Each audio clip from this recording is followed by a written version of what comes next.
Greetings, royal family, and welcome to another message by the Honorable Yahweh Beit Nun Sophie Yahweh.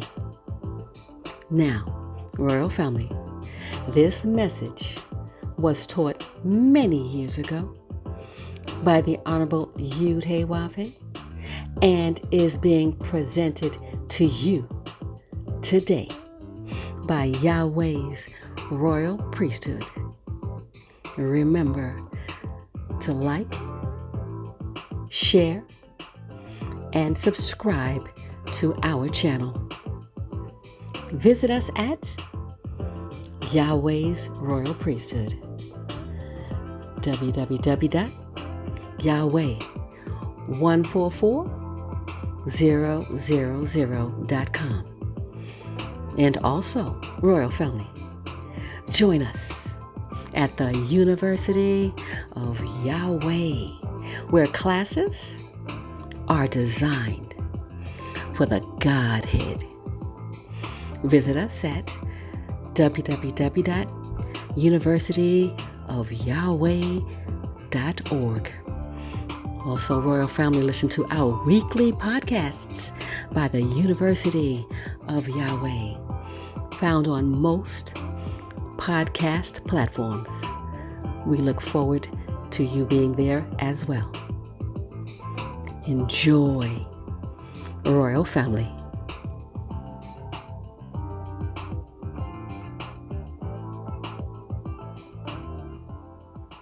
Yahweh ben Yahweh, there's been an article circulating from the Miami Herald that states that Robert Rosier, the star witness in the Yahweh case, have admitted to lying. Can you give us an update on that, sir? And on this past Wednesday, he admitted. Can you hear me?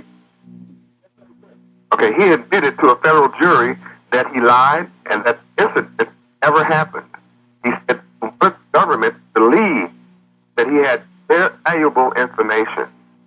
So what this did was prove to the government, America, the court, and everybody that I and my co-defendants are here on trumped-up charges at the behest of those who are trying to stay out of jail.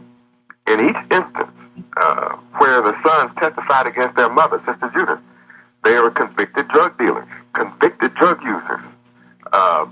And the government paid them tens of thousands of dollars to come in and lie on us and her own sons. That's despicable and disgusting for the United States government to do. And in the other instances, the same thing. It's all liars, people who are jealous and envious, who are seeking revenge against those who wouldn't follow them in their wickedness while they were here, and murderers and criminals who are our accusers. And these are the bedfellows of the prosecution for the United States government in this case. So, yes, Robert Rosier admitted that he killed 7 people while here among us, but the government tried to keep us from getting the information that this man killed several people before coming in our midst or among us, confirming that he is a serial killer. And of course, at that moment, when he confessed to lying, the case should have been thrown out. Because in reality, when we turn to Acts chapter 23 and look at verse 13, I want you to get the shock of your life. That's all of you pencils and paper. You write down the book of Acts, chapter 23, verse 13. And let's look at verse 12 and 13. And when it was day, certain of the Jews banded together and bound themselves under a curse, saying they would neither eat nor drink till they had killed Paul. And they were more than 40 which had made this conspiracy. And they came to the chief priests and elders, like the government, and said, we have bound ourselves under a great curse, and we will eat nothing until we have slain Paul.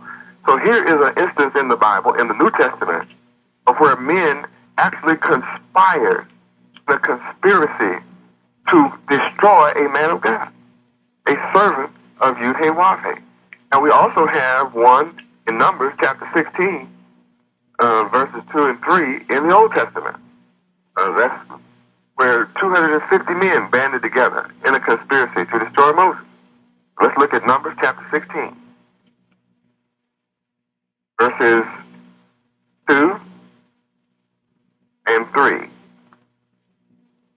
And there rose up before Moses with certain of the children of Israel 250 princes of the assembly, famous in the congregation, men of renown. And they gathered themselves together against Moses and against Aaron, and said unto them, You take too much upon you, seeing all the congregation are holy, every one of them, and the Lord Yahweh is among them. Wherefore then lift ye yourselves above the congregation. So here you have people, 250 in the book of Numbers, who were full of jealousy and envy, and came together in a conspiracy, 250 strong, to destroy the servants of Yahweh. Then you come 2,000 years later, when Christ is walking, or after he was walking, and here was a conspiracy of 40 people telling the same story to get rid of the servants of Yahweh. So we have that same thing going on. Here is a man confessed it, and they didn't throw the case out there, carrying it right on, just like that does not make any difference. That is the latest.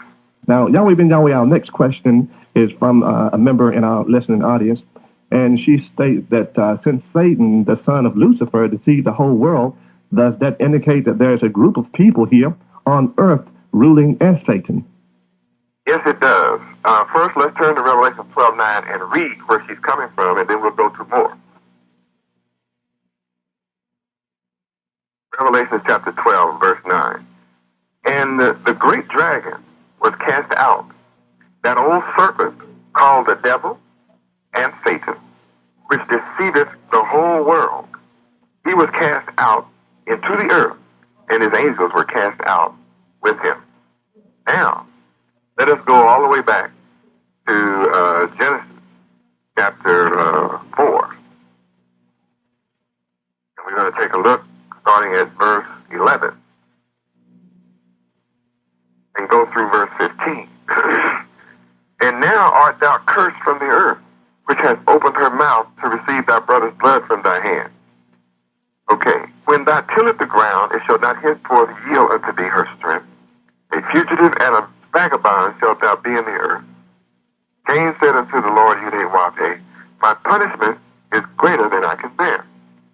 Behold, thou hast driven me out this day from the face of the earth, and from thy face shall I be hid, and I shall be a fugitive and a vagabond in the earth. And it shall come to pass that every one that findeth me shall slay me.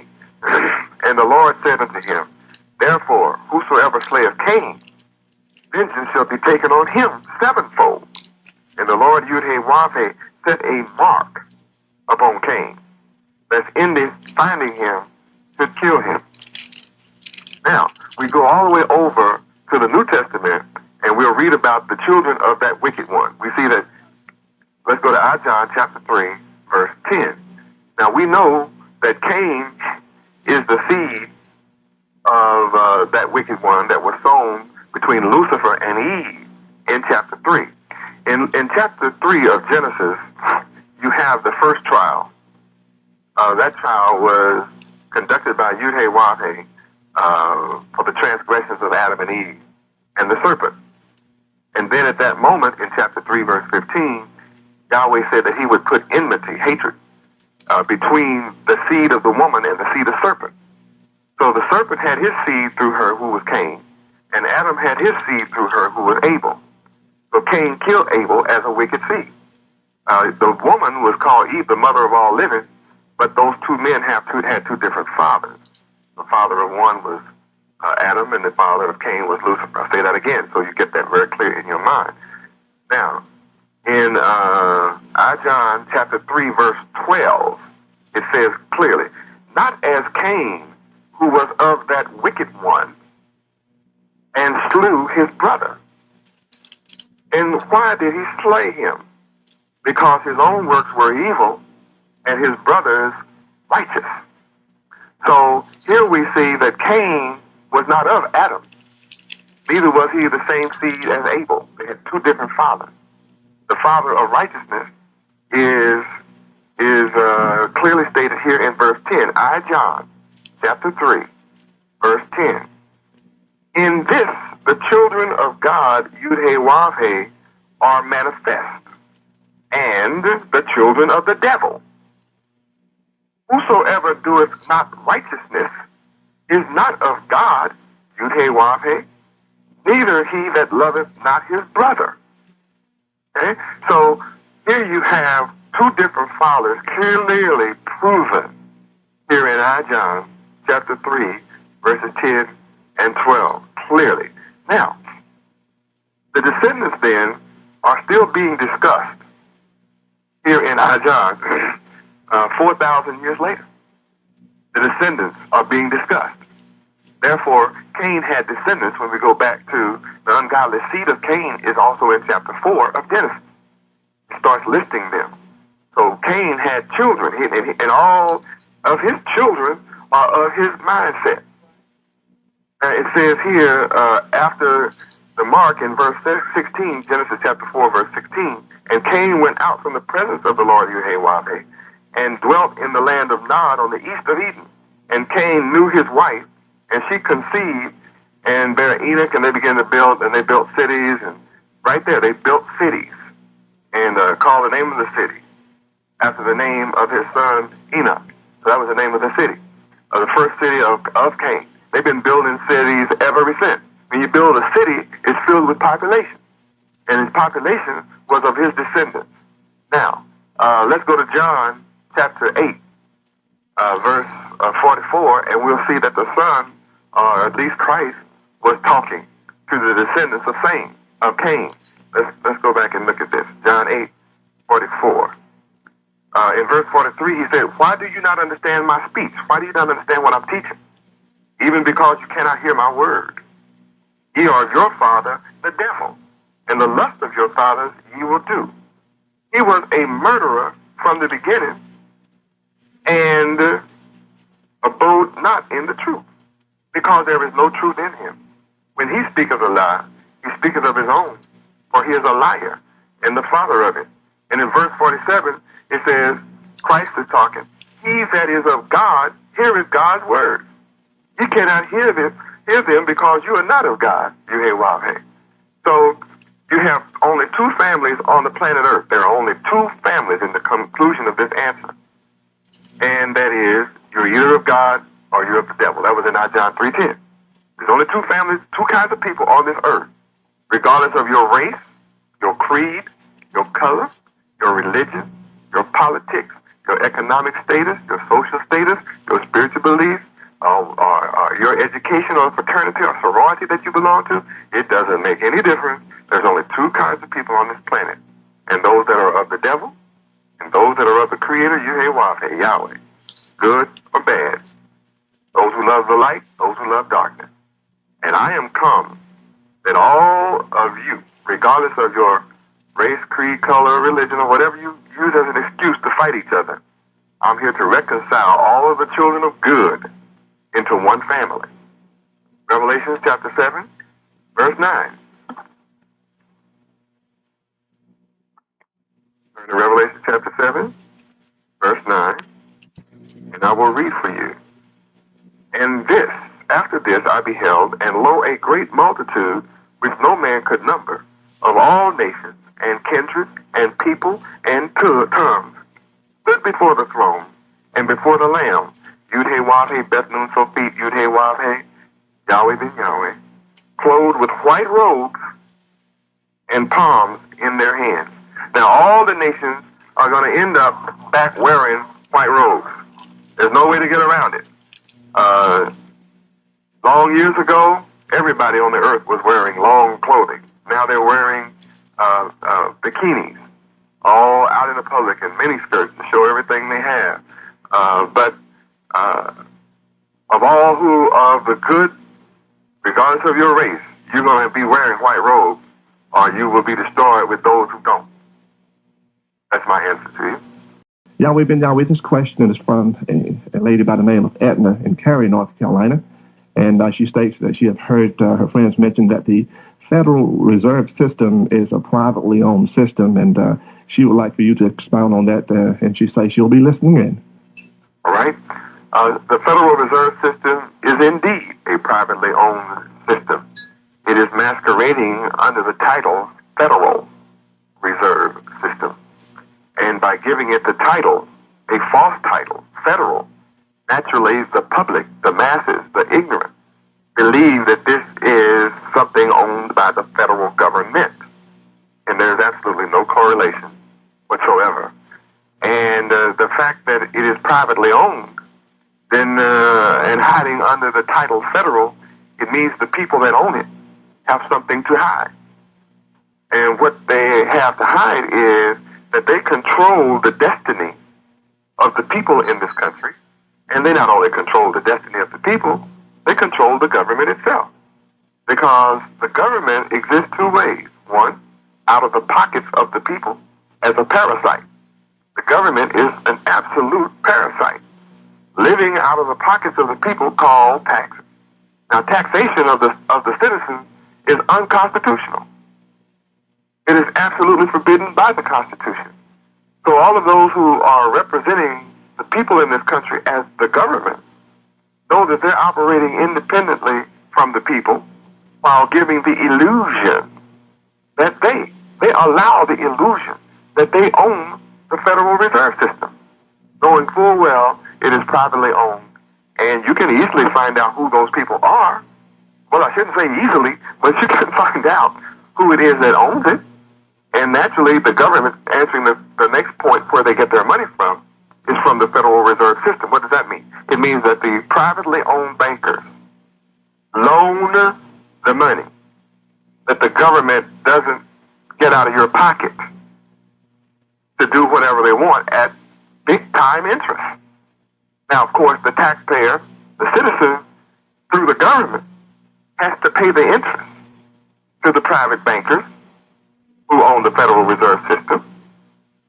And now, without you voting on the government getting this money from the Federal Reserve System, you still are tied to paying it back.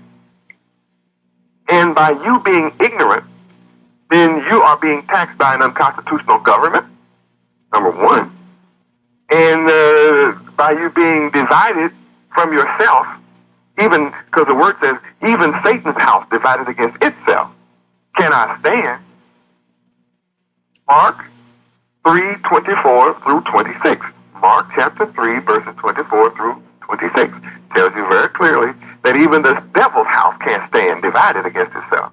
So how can God's house stand divided against itself? So Satan, through Revelation 12:9 as an example, deceiving the whole world, has the good people, the righteous people, the house of God, thinking that they're hopeless and helpless, and they can't get any help or any hope.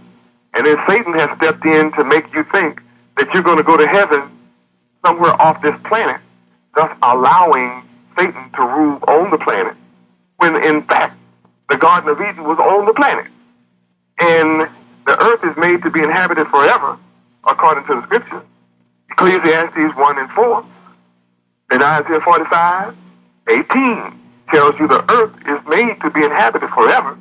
And for you who are mistakenly deceived by the devil that heaven is going to be somewhere else, you'd better read the apocalyptic book, Revelation 21, verses 1 through 4, which will clearly tell you that New Jerusalem is not off the planet, but is coming down from heaven to the planet.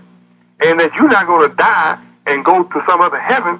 New Jerusalem is coming down as heaven, with the God of heaven being here on earth with men forever as the light of men. That God of heaven is Yahweh. I represent this God of heaven, Yahweh.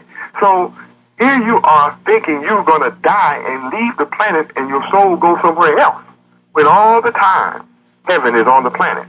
So therefore, Satan has deceived you on every hand.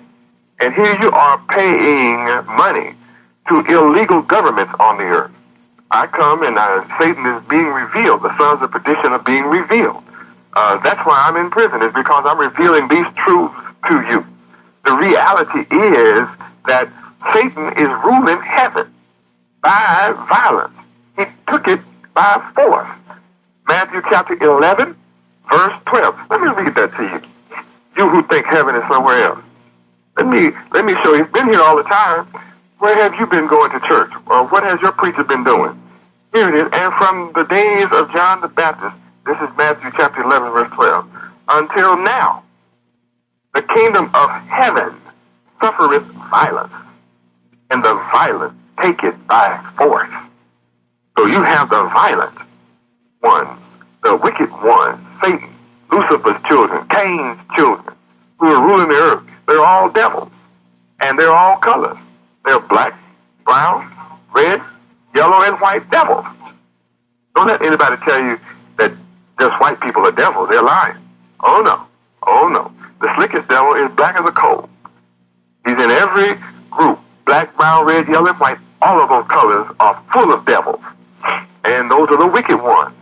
And the governments that they have set up and been allowed to set up these last 6,000 years are called government de facto.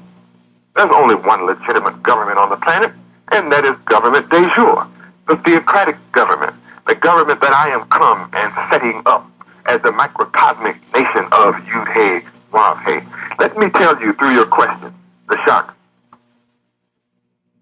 Now is the judgment of this world. I'm coming to you from John chapter 12, verse 31. Now is the judgment of this world.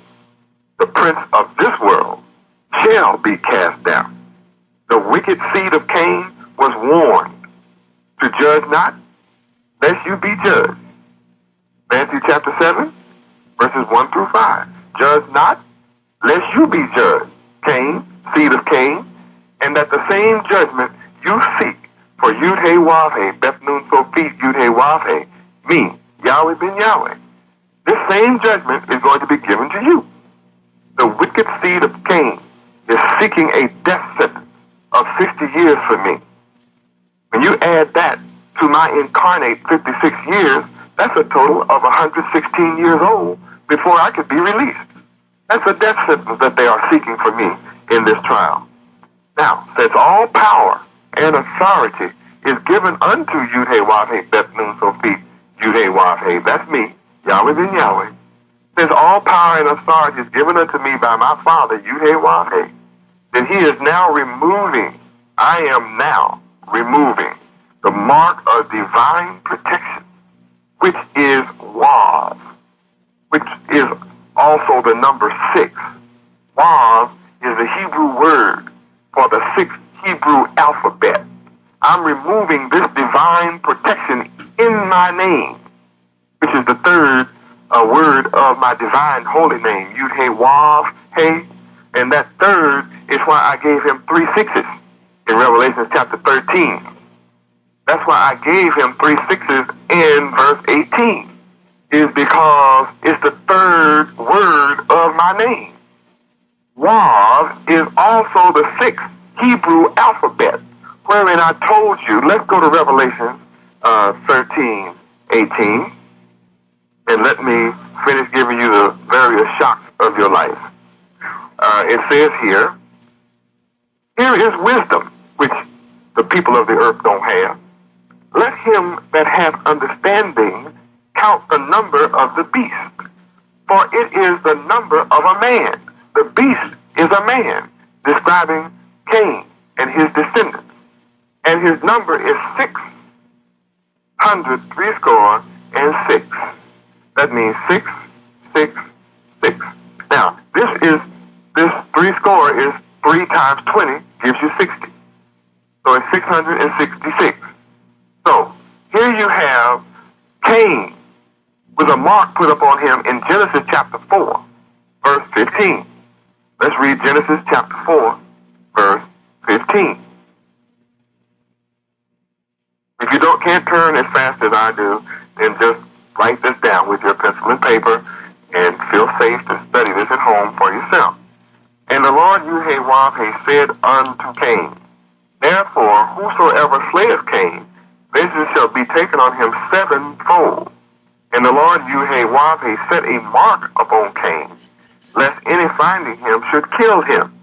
So this mark was my divine name. The third word of my name, Wav, was put upon Cain because Wav is the sixth letter of the Hebrew alphabet, the sixth word. So this sixth word was put on his forehead, and therefore his number became 6. Now this wisdom was taken and hidden and was sealed up from the time of Daniel. And it tells you in Daniel chapter 12, verse 9, that all of this was sealed up and hidden from you. So I'm the only one who can come and loose the seals. Revelation chapter 5, verse 5 tells you that that's the reality, that I'm the only one who can do it. Yahweh Ben Yahweh, our next question is from a student over at Durham Tech, and he's majoring in real estate. His name is Mark. And Mark says that the loss of land among blacks has been devastating, but in the recent past, whites have left the farmland in a record number. And he wants to know if there is an undercurrent causing this exodus from the farmland. I just read to you from Genesis chapter 4, where the seed of Cain is under a curse, and that the earth will not yield her strength to them. So their farms and farmlands, they're not yielding their strength. In Genesis chapter 4, verse 6, it's just not yielding. So they are leaving. Now, to yield is not only there's a diminishing in the quality of the life energy force being produced within the seed and the crop, but also the prosperity of the land itself is lost because they're not meditating in the law day and night, such as in Joshua chapter 1, verse 8. In order for the land to be prosperous for you and for you to be successful, then you must meditate in the law of Yahweh day and night, Joshua 1:8. So that's one of the reasons that they are fleeing from the land.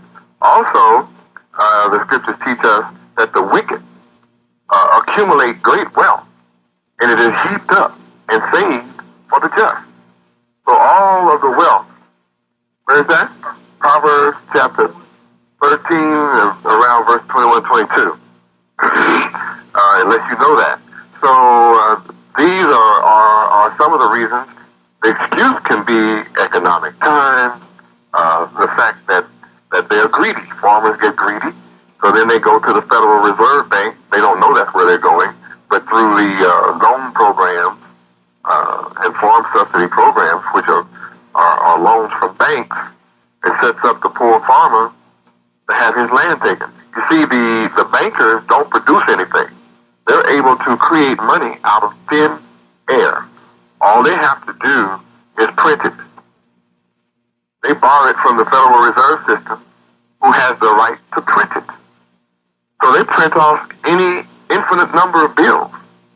And then the farmer comes in with collateral. And he goes in with the only real property, which is his land. And that's the collateral. So he places his collateral and signs it over to the banker for some worthless paper, which he goes further to buy some equipment from the son of the Federal Reserve Bank system, or the bankers, who have also produced the equipment with non-existent money created out of thin air.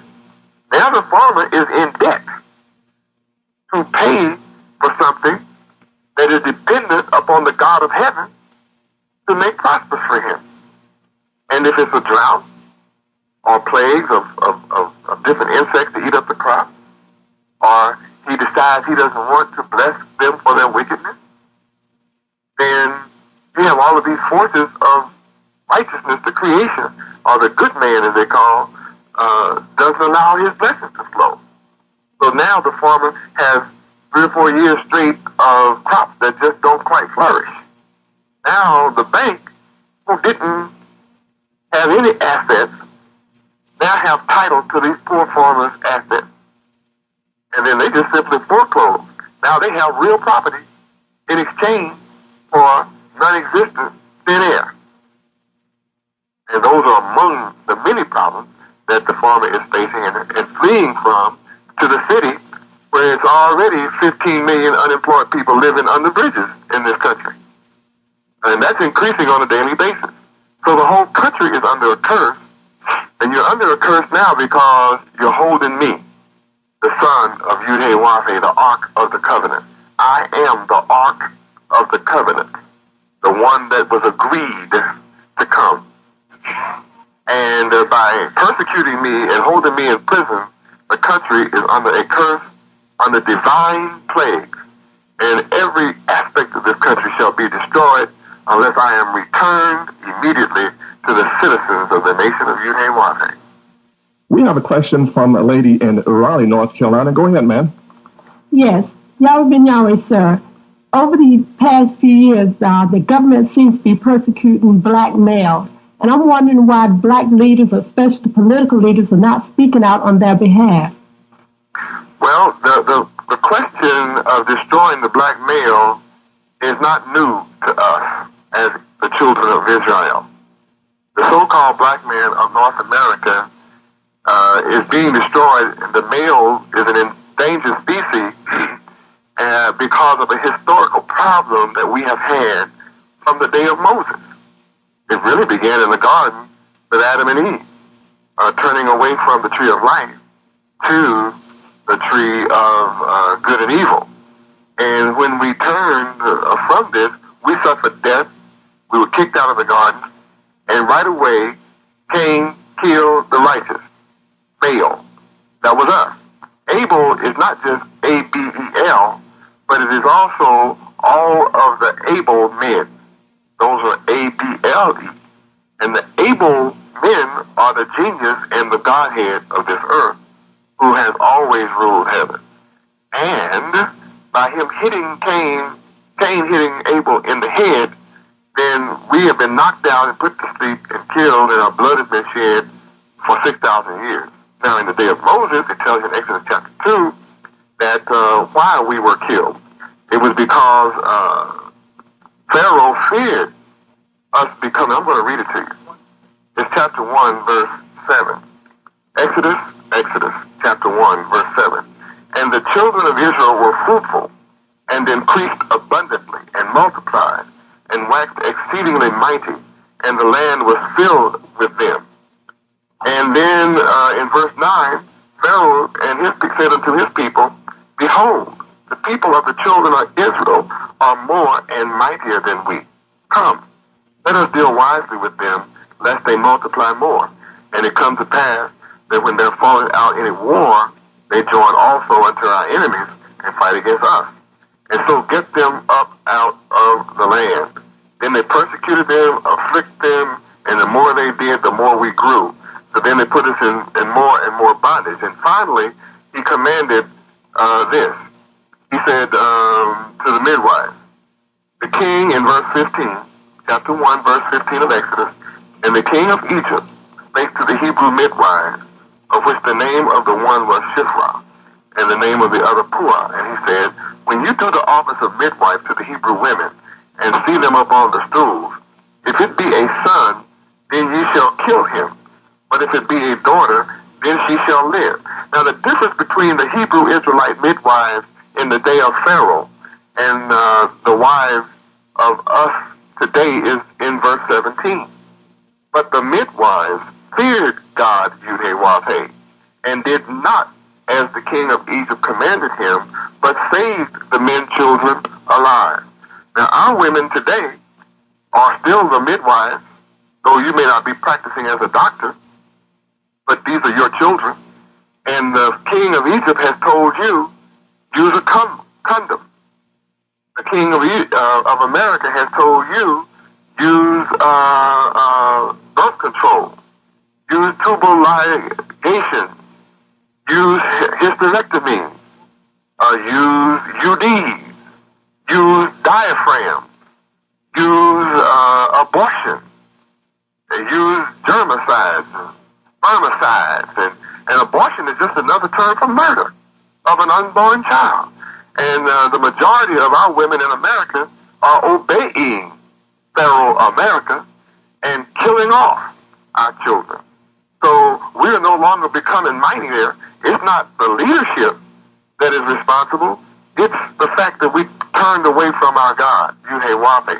We're breaking his laws. We don't fear Yahweh. Why we don't fear Yahweh? Because we have not known him. He has girded us, but we have not known him. We have not known that he is our God, he is our Father. He can deliver us. We have ignored his law, which is be fruitful and multiply. You're supposed to be having as many children as you can have, as fast as you can have them, and he will provide for you. Because he says this in his holy word. I have never seen the righteous forsaken, nor their children beg bread. Psalms 37:25. So if you're righteous, you can have all the children you want. My mother had 15. I'm the oldest of 15 children. I'm the holy one, born first. And out of that 15, you would have thought if there was anybody who would have suffered, it should have been us. But her family is blessed. All of us have blessed her and my father. I have a baby sister that's the greatest opera star on earth. Very rich. And she's not the only one. Her sons are businessmen. Very rich. And the parents are blessed. Our parents are blessed because of us having a huge family.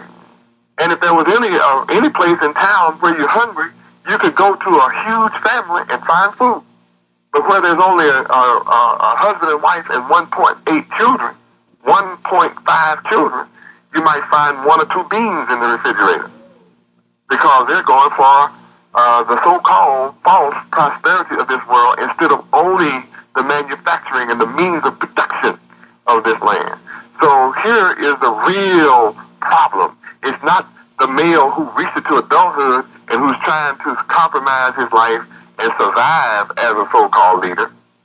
The mothers, the mothers must come back into the fear of Yahweh so you can teach your sons and your daughters the fear of their God, their Father, the Creator. And then you'll have men who will defend you and your children forever when they become adults. One other question here, and this is from Mr. O'Neill Dunn, and he states that I'm among the listening audience. And his question, he states there's been very disturbing weather conditions around the world, such as the recent severe flooding in California.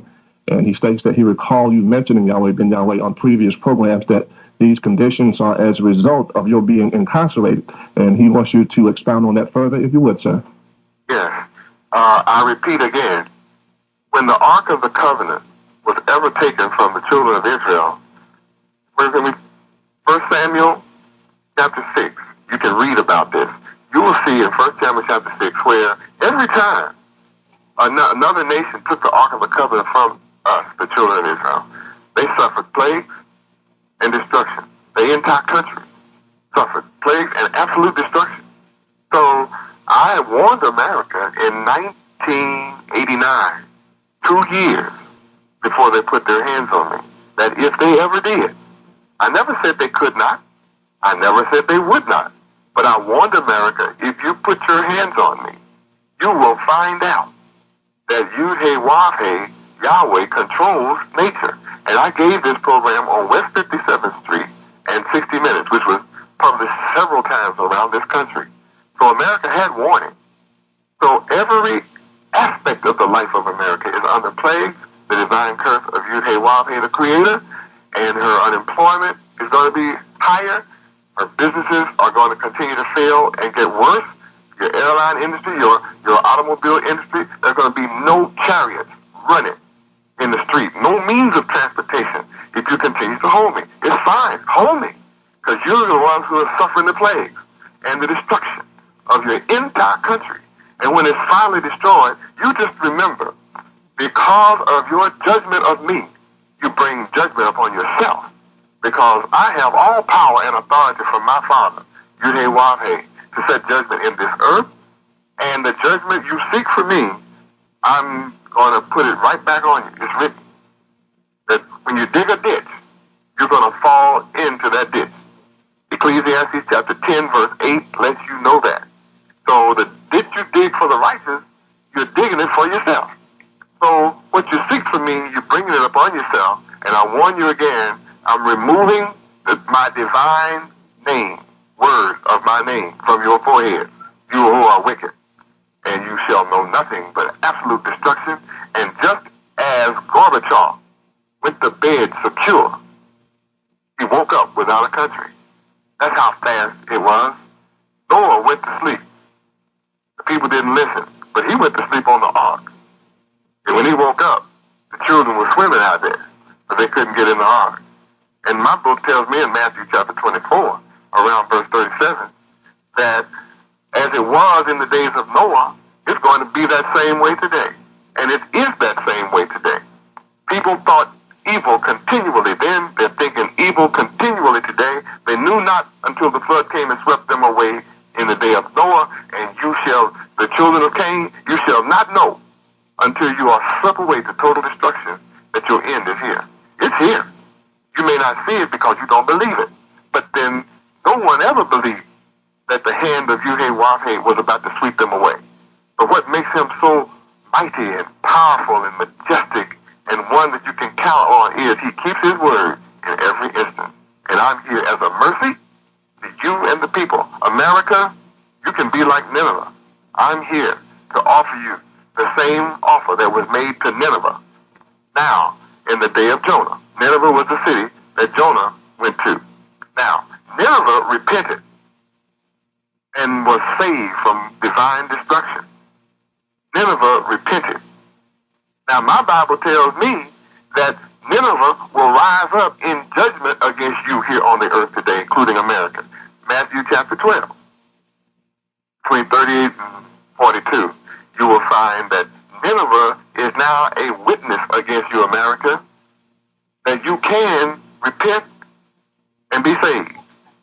Or you can be like Sodom and Gomorrah, or you can be like Pharaoh in the Red Sea, or you can be like the people in the days of Noah. Many examples for you. You can be like Babylon.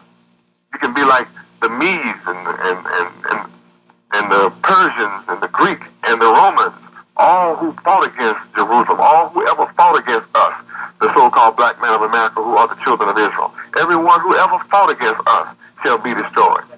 Zechariah chapter 14, verse 12. Read these things for yourself. Make your own decision as to what you shall do. I am here setting judgment in the earth. This student wants to know how you're going to bring about the government of God that you mentioned on the previous program that you would do. All right. I'm bringing it about now. The way in which the government of God, Yahweh, is brought about is a very complex involvement. It's compound complex, in fact. However, synoptically, with 7.5 minutes to cover two subjects, I'll be as brief as I can, but remember, I'm being synoptic. The first step, the number one step, is for the Father to send his Son. The Father's name is Yud-Heh-Wah-Heh. The Son's name is Yud-Heh-Wah-Heh, Bet Nun Sophie, Yud-Heh-Wah-Heh. So step number one, the responsibility of the Son, is to manifest the name of his Father. John chapter 17, verses 5 and 6. That's my purpose. Now, after coming and manifesting the name of my Father, then you gain the knowledge of his Son. Matthew 11:27. Now, after I come and start manifesting his name, then you learn how first you learn who you are in relationship to the Son of Yahweh, and you learn who you are in relationship to his Father, or to the Father, your Father, Yahweh.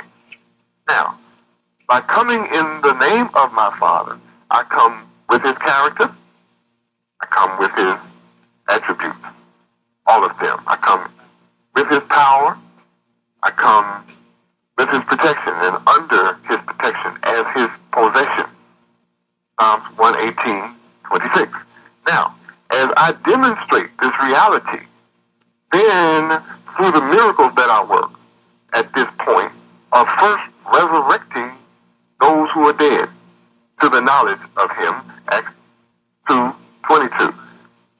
These miracles of resurrecting the black man of America from his spiritual death, his spiritual blind, deaf, dumb, ignorant, dead condition, into the knowledge of his God and his history and culture, language, name, and land.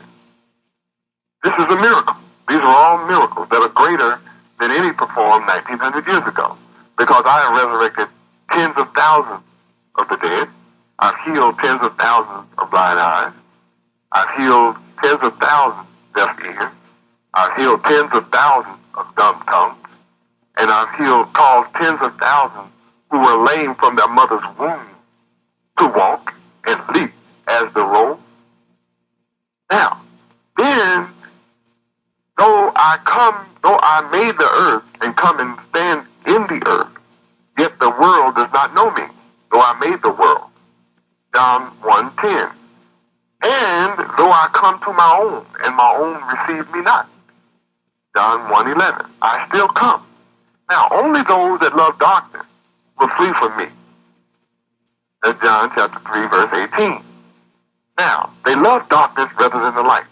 But of those of you who are good, the good ones, who are interested in the government de jure, the theocratic government of Yahweh, the government of Yahweh, the government of good, you who are interested, then all you have to do is believe on my name and receive my name, and then you will have eternal life. Now, that's John 3:36. Now, what makes my name so important?